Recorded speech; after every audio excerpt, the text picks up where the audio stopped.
Нужно ли соглашаться с решением жены или девушки расстаться? Здесь зависит от ситуации. Для семейных пар в 90% случаев нужно правильно согласиться с решением жены расстаться. Если это добрачный период, парень и девушка, здесь 50 на 50. Не всегда нужно соглашаться, иногда имеет смысл уйти по-английски, не прощаясь. Если все-таки ваша ситуация предполагает согласие, нужно согласиться с решением расстаться. Здесь иногда такой момент, в комментариях пишут: вот послушал там психологов, согласился, и мы развелись. Нет, это, скорее всего, по другой причине. Важно правильно согласиться. В интернете есть несколько видов согласий, как это лучше сказать. Есть образцы буферных писем и так далее. Но, тем не менее, всегда важно, чтобы это было лично от вас. Вы сами это написали. И правильно это согласие, оно включает несколько таких блоков, компонентов. Первое. Вы говорите, что да, я согласен, наши отношения зашли в тупик. Так больше жить нельзя. Мы мучаем друг друга, сами мучаемся. Наверное, единственным решением в этой ситуации является расставание или развод. Далее, следующий блок. Вы благодарите за все то хорошее, что у вас было.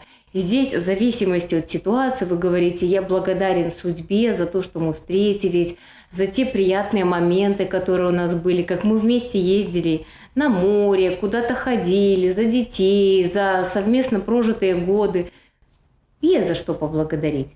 Следующий компонент. Вы признаете, что где-то были неправы. Здесь очень важно повторить это то, как вот претензии звучали в ваш адрес. Например: знаешь, я был неправ, потому что недостаточно уделял тебе внимания, не выслушивал, где-то игнорировал твои просьбы. Ну вот говорите, вот в чем был неправ.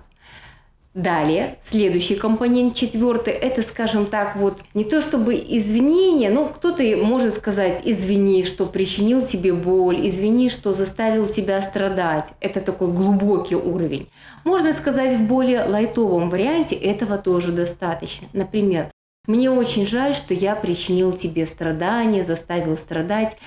И дальше говорите: знаешь, я не хотел, я это не со зла, не специально, так получилось.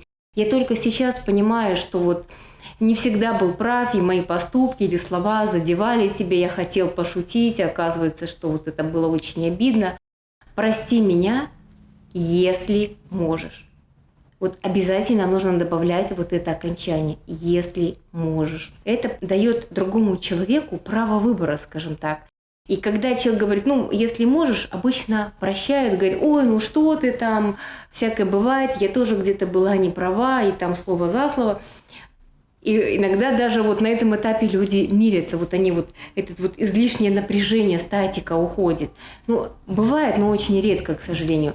Тем не менее, вот эта фраза «если можешь», она очень важна. Прости меня, если можешь, и я надеюсь, что ты когда-нибудь можешь меня простить. Вот смотрите, здесь мы ничего не требуем, мы признаем то, что где-то были неправы, уходим очень красиво, нет липучести, нет навязчивости.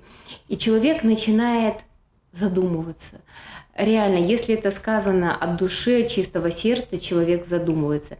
Если вот этот компонент, скажем так, прости меня, если можешь, я надеюсь, что ты когда-нибудь сможешь меня простить, вот прямо вот не могу, вот поперек горла, вот язык не поворачивается сказать. Не потому что там проблемы с дикцией, а вот просто вот не могу сказать. Тогда не надо. Очень важно, чтобы это согласие было вот от сердца. Вы говорите то, с чем вы внутренне согласны. И закончить желательно: надеюсь, что у тебя все хорошо. Или что у тебя все будет хорошо. Вот в этой фразе есть такая и цинизм, ирония, издевка, можно сказать, да, но в то же время мы как бы вот желаем всего хорошего. Женщины часто этот трюк применяют, говорят: вот ты достоин лучшую, да, то есть мы же понимаем, к чему они это говорят. А здесь, когда вы говорите: надеюсь, что у тебя все будет хорошо, вы как бы делаете дистанцию, и тем самым вы говорите, что у вас тоже все хорошо. И на этом все. Здесь важно не то, чтобы вот если согласие там на 3 километра, или вы можете долго разговаривать, это лучше. Иногда достаточно 2-3, но емких, концентрированных фраз, чтобы они вот прямо за живое задевали. Тогда это сработает. Если у вас есть какие-то вопросы, сомнения, как лучше сделать, пишите в комментариях. Кроме того, ваши комментарии всегда помогают и другим людям увидеть ситуацию, может, какое-то вот словечко, выражение подобрать. Это очень хорошо. Кстати, чуть не забыла, самое важное. И в конце вы должны сказать: давай останемся друзьями. Вот это, даже если вам жена, девушка говорила: давай останемся друзьями, но вам тоже важно сказать эту фразу. Потому что тот, кто предлагает остаться друзьями, тот и контролирует отношения, он ими управляет. Поэтому даже несмотря на то, что говорила она вам, не говорила, но вы тоже имеете право сказать, что вот, я согласен, поэтому мы можем остаться просто друзьями. Это значит, что я к тебе не имею больше никаких претензий, и я могу заниматься своей личной жизнью, в том числе и знакомиться с другими женщинами, девушками. Женщина после этого согласия начинает призадумываться, в отношениях начинает что-то происходить.